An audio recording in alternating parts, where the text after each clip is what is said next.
પૂર્ણમદઃ પૂર્ણમિદં પૂર્ણાત પૂર્ણમુદચ્યતે પૂર્ણસ્ય પૂર્ણમાદાય પૂર્ણમેવાવશિષ્યતે. ઓમ શ્રી પરમાત્મને નમઃ. શ્રીમદ્ ભગવદ્ ગીતા અધ્યાય 5 કર્મ સંન્યાસ યોગ.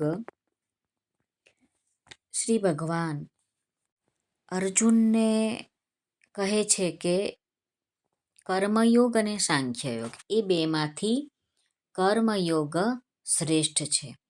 હવે આ શ્લોકમાં ભગવાન કર્મયોગને શ્રેષ્ઠ કેમ કહેવામાં આવ્યો છે તેનું કારણ બતાવે છે. તો ચાલો આપણે આજનો શ્લોક ક્રમાંક 3 જોઈ લઈએ. જ્ઞેયસ્સ નિત્ય સંન્યાસી યો ન દ્વેષ્ટિ ન કાંક્ષતિ નિર્દ્વંદ્વો હિ મહાબાહો સુખમ બંધાત પ્રમુચ્યતે. આ શ્લોકમાં આવેલા સંસ્કૃત શબ્દોના ગુજરાતી અર્થ જોઈ લઈએ તો મહાબાહો એટલે કે હે મહાબાહો. યહ જે માણસ, દ્વેષ્ટિ એટલે કે કોઈનો દ્વેષ કરે છે તે, ન એટલે ન, કાંક્ષતિ આકાંક્ષા કરે છે, નિત્ય સંન્યાસી સદા સંન્યાસી, જ્ઞેય સમજવા યોગ્ય છે, હિ એટલે કે કેમ કે, નિર્દ્વંદ્વ રાગ દ્વેષ વગેરે દ્વંદ્વો વિનાનો માણસ, સુખમ એટલે કે સુખપૂર્વક, બંધાત સંસાર બંધનમાંથી, પ્રમુચ્યતે એટલે કે મુક્ત થઈ જાય છે. આ શ્લોકનું ગુજરાતી અનુવાદ શ્રી ભગવાન અર્જુનને કહે છે, હે મહાબાહો, જે માણસ ન તો કોઈનો દ્વેષ કરે છે કે ન તો કશાયની આકાંક્ષા કરે છે તે કર્મયોગી સદા સંન્યાસી જ સમજવા યોગ્ય છે. કેમ કે રાગ દ્વેષ વગેરે દ્વંદ્વો વિનાનો માણસ સુખપૂર્વક સંસારના બંધનમાંથી મુક્ત થઈ જાય છે.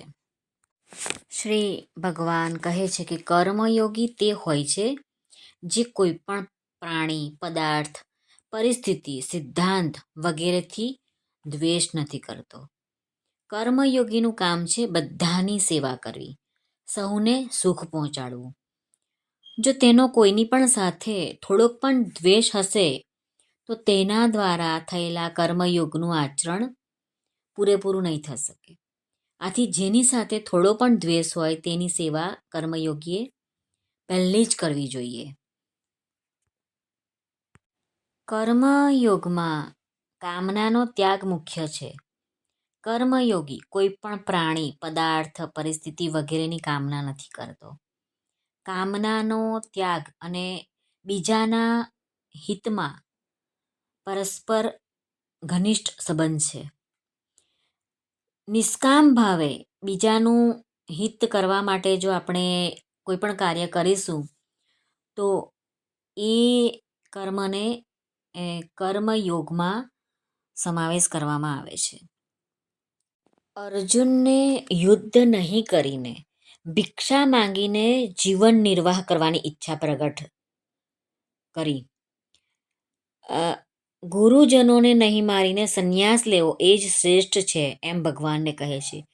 ભગવાન એ જ વાતનો ઉત્તર આપતા જાણે કહી રહ્યા છે કે હે અર્જુન, એ સંન્યાસ તો ગુરુજનોના મરી જવાના ભયથી કરવામાં આવ્યો છે, તેથી તે બાહ્ય સંન્યાસ ગણાશે.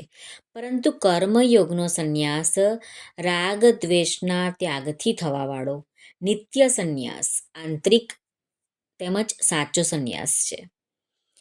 કર્મો કરતા રહીને પણ કર્મો સાથે કોઈ પણ પ્રકારનો સંબંધ ન રાખવો એ જ સંન્યાસ છે.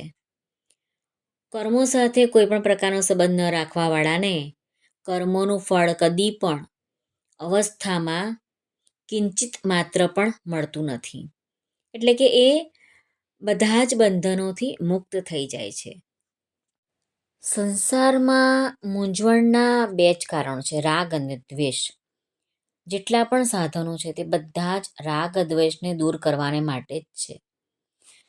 જો જીવનમાંથી રાગ દ્વેષ દૂર થઈ ગયો તો નિત્ય પ્રાપ્ત પરમાત્મા તત્વની અનુભૂતિ સ્વતઃ સિદ્ધ થઈ જાય છે. એમાં સહેજ પણ પરિશ્રમ કરવો પડતો નથી. બહારના સુખ દુઃખમાં સમ અને અંદરના સુખ દુઃખથી પર થવું એને જ નિર્દ્વંદ થયેલું કહેવાય છે.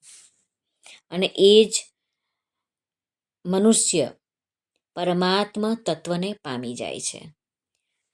શ્રી કૃષ્ણાર્પણમસ્તુ. જો તમને અમારો વિડીયો પસંદ આવ્યો હોય તો લાઈક અને શેર કરશો, તથા અમારી ચેનલ ધાર્મિકમાં નવા આવ્યા હોય તો સબસ્ક્રાઈબ જરૂરથી કરશો, જેથી દરરોજ એક એક શ્લોકનું વિવેચન આવે છે તે તમે તરત સાંભળી શકો, તમારા સુધી તરત પહોંચી શકે. અને જેણે સબસ્ક્રાઈબ કરી છે અમારી ચેનલ એમનો ખૂબ ખૂબ ધન્યવાદ, આભાર. સર્વને ભાવથી જય શ્રી કૃષ્ણ.